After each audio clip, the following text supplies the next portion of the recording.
বিসমিল্লাহির রহমানির রহিম। আসসালামু আলাইকুম সুপ্রিয় দর্শক, আমার কুকিং চ্যানেল দীপ কিচেনে আপনাদের সবাইকে স্বাগত। আজকে আমি করে দেখাবো একদম সহজ পদ্ধতিতে, মানে গুঁড়া মশলা ছাড়া একটা মাংসের রেসিপি। সেটা হচ্ছে মানে শুধু লিকুইড দুধ দিয়ে রান্না করলে মাংসটা যে এত সুস্বাদু হয় তা আপনারা না বানালে বুঝতে পারবেন না।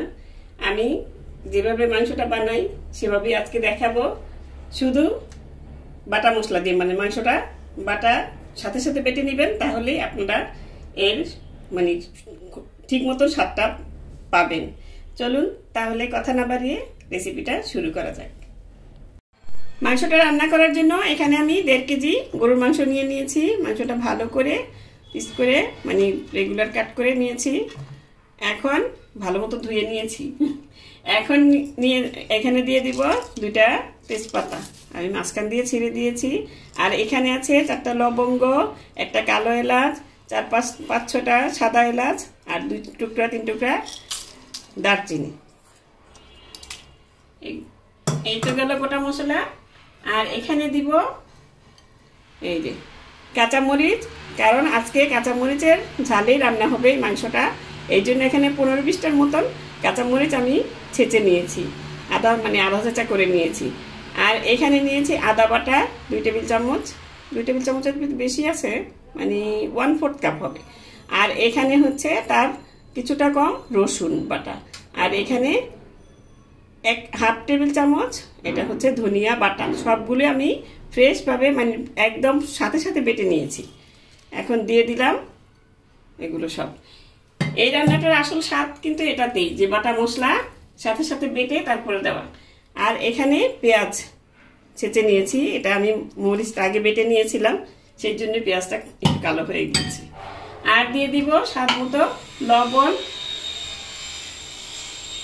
লবণটা প্রথমে অল্প করে দিবেন, পরে লাগলে দিয়ে নেবেন। এখন এখানে দিয়ে দিচ্ছি 1/3 কাপ তেল, কারণ তেলটা আমি কমই দিই, গরুর মাংসতে এমনি তেল থাকে, সেই জন্য আপনারা তেলটা যদি বেশি খান তাহলে আরেকটু দিতে পারেন, 1/2 কাপের মতো। এখন এখানে দিয়ে দিব এই যে আজকে যেটা দিয়ে রান্না করব, দুধ দিয়ে।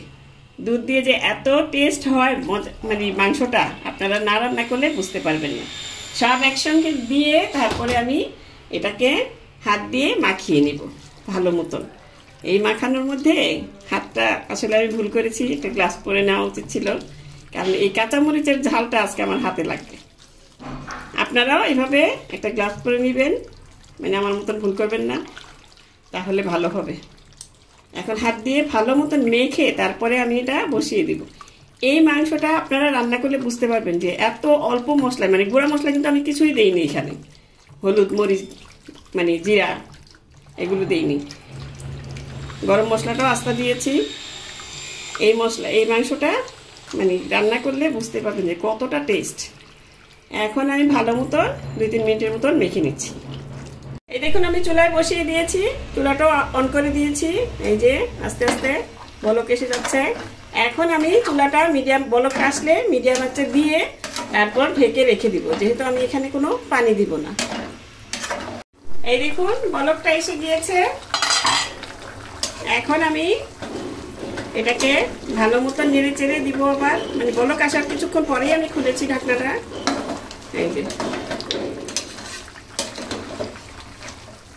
আঁচটা মিডিয়ামের চেয়ে একটু কমে রাখবেন, যেহেতু এখানে পানিটা দিব না এই জন্যে, কারণ পানি না দিয়ে রান্না করলেই কিন্তু রান্নাটা খুবই সুস্বাদু হবে।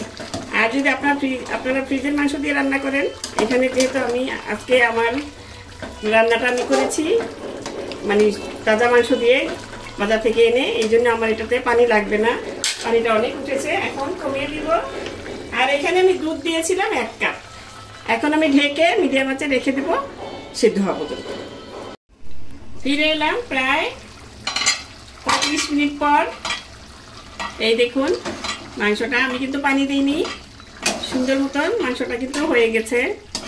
আর কিছুক্ষণ জাল দিয়ে নিলেই মাংসটা প্রায় সিদ্ধ হয়ে গিয়েছে। এই দেখুন মাংসটা কিন্তু একদম চটি দিয়ে কোচা দিলেই সিদ্ধ হয়ে গেছে। যে এই যে মানে খুলে যাচ্ছে, আমি হাত দিয়ে টিপে দেখেছি, আপনাদের দেখালাম এভাবে। এখন আরো কিছুক্ষণ আমি ঢেকে রেখে দিব। এই পর্যায়ে আপনারা লবণটা দেখে নেবেন। এখানে কিন্তু আর কিছুই দেওয়া লাগবে না।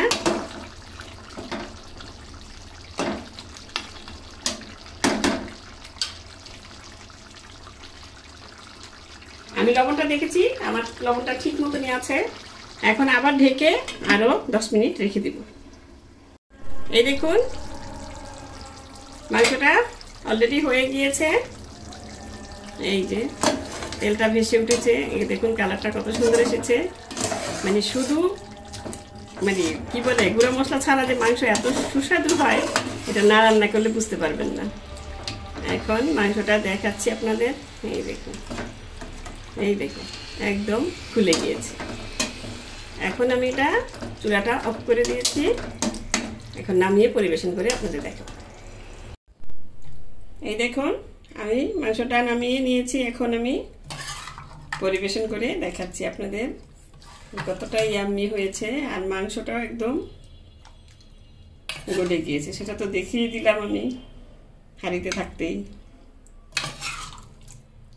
এভাবে মাংস রান্না করলে আপনার বাচ্চারাও মানে ঝাল হবে, কিন্তু এই ঝালটা কিন্তু অসুবিধা হবে না, যেহেতু এটা কাঁচামরিচের ঝাল। পোলাও, খিচুড়ি, বিরিয়ানি মানে বিরিয়ানির সাথেও খেতে পারবেন। বিরিয়ানির সাথে তো মাংস থাকেই, তারপরে খাওয়া যাবে।